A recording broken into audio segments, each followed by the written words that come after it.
Hello દોસ્તો, Mittal boutique ચેનલમાં તમારું હાર્દિક સ્વાગત છે।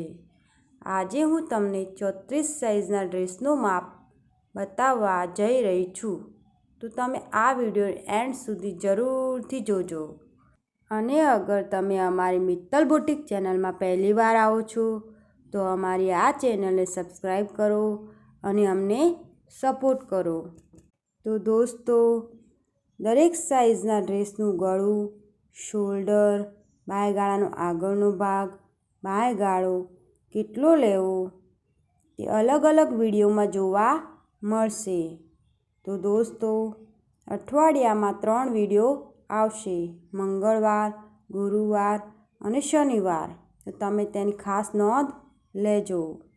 તો દોસ્તો, બધી જ સાઇઝમાં ડ્રેસમાં પાછળના ગળા પ્રમાણે માપ લેવામાં આવે છે। પાછળનું ગળું જેટલું હોય તે પ્રમાણે બાયગાળો અને શોલ્ડર લેવામાં આવે છે। તો દોસ્તો, ચલો આપણે વિડીયો શરૂ કરીએ। તો દોસ્તો, મેં પહેલેથી ડ્રો કરીને જ રાખ્યું છે કે જેથી તમને લોકોને જલ્દીથી સમજમાં આવે। તો દોસ્તો, 34 સાઇઝમાં શોલ્ડર સાઈડનું ગળું 2.75 લેવું, એટલે કે 2.25।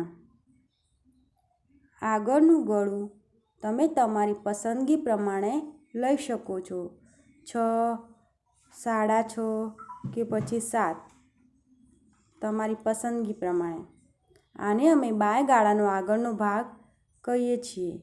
તો બાયગાળાનો આગળનો ભાગ 5.75 એટલે કે 5.5 રહેશે। 5 ઇંચના ત્રાસ પછી જ બાયગાળાનું માપ લેવામાં આવે છે। તો 5 થી 10 સુધીનું ગળું હોય પાછળનું, તેમાં બાયગાળો 6.25 એટલે કે 6.25 લેવો। 34 સાઇઝમાં પાછળનું ગળું 5 થી 10 હોય તો 6.25નો બાયગાળો લેવો, એ પણ ત્રાસ આપ્યા પછી। જો પાછળનું ગળું 5 થી 6 હોય તો શોલ્ડર 5.75 એટલે કે 5.5। જો પાછળનું ગળું 5 થી 6 હોય તો શોલ્ડર 5.5 લેવો। હવે પાછળનું ગળું 5 થી 10 હોય તો બાયગાળો 6.25, બાયગાળાનો આગળનો ભાગ 5.75, શોલ્ડર સાઈડનું ગળું 2.75, આગળનું ગળું 6 કે 6.5 લેવું। હવે પાછળનું ગળું 7 થી 8 હોય તો શોલ્ડર 5.5 એટલે કે 5.5 લેવો। હવે પાછળનું ગળું 9 થી 10 હોય તો શોલ્ડરનું માપ 5.25 લેવું। તો દોસ્તો, આ પ્રમાણે 5 થી 10નું ગળું હોય પાછળનું, તો બાયગાળાનો આગળનો ભાગ, બાયગાળો, આગળનું ગળું એ બધું માપ સેમ જ રહેશે। 34 સાઇઝમાં ચોથો ભાગ 8.5 વત્તા 2 બરાબર 10.5 પ્લસ 2 સિલાઈ માટે, 8.5 વત્તા 2 સિલાઈ માટે બરાબર 10.5નો લેવો। તો દોસ્તો, જો તમે 34 સાઇઝમાં ડ્રેસનું આ રીતે કટિંગ કરશો તો એકદમ પરફેક્ટ ફિટિંગ આવશે।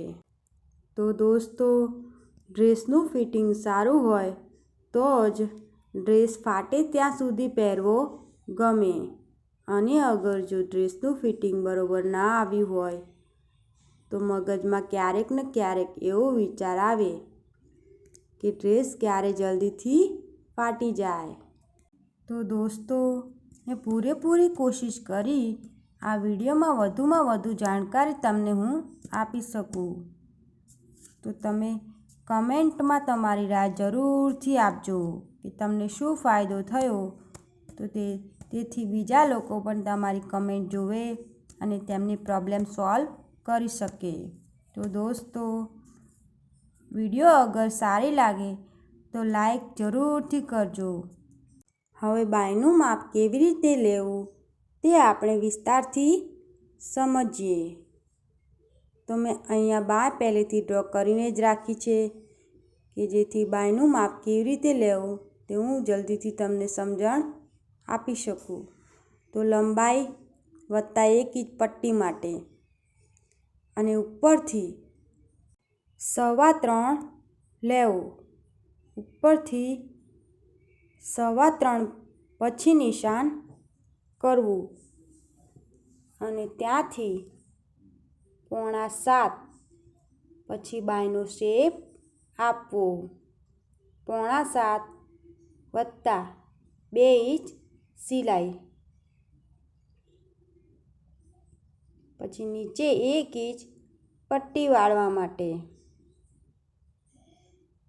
તો દોસ્તો, 6.25 થી ઓછું લેશો તો બાય બરોબર ફિટ બેસશે નહીં. 34 સાઇઝમાં બાયનું માપ આ પ્રમાણે લેશો તો બાયમાં જરા પણ ખોલ પડશે નહીં અને બાય પરફેક્ટ રીતે બેસી જશે.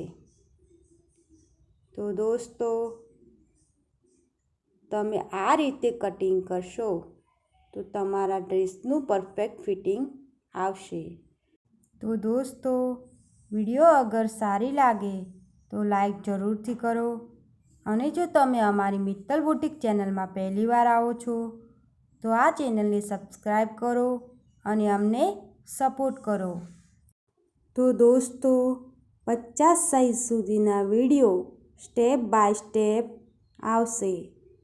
ત્યાર પછી 32 સાઇઝના કોલરવાળા વિડીયો આવશે અને પછી બધી જ સાઇઝના બોટનેકના વિડીયો સ્ટેપ બાય સ્ટેપ આવશે.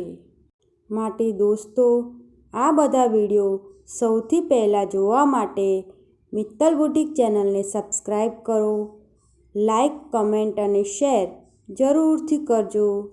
વિડીયો જોવા માટે તમારો ખૂબ ખૂબ આભાર.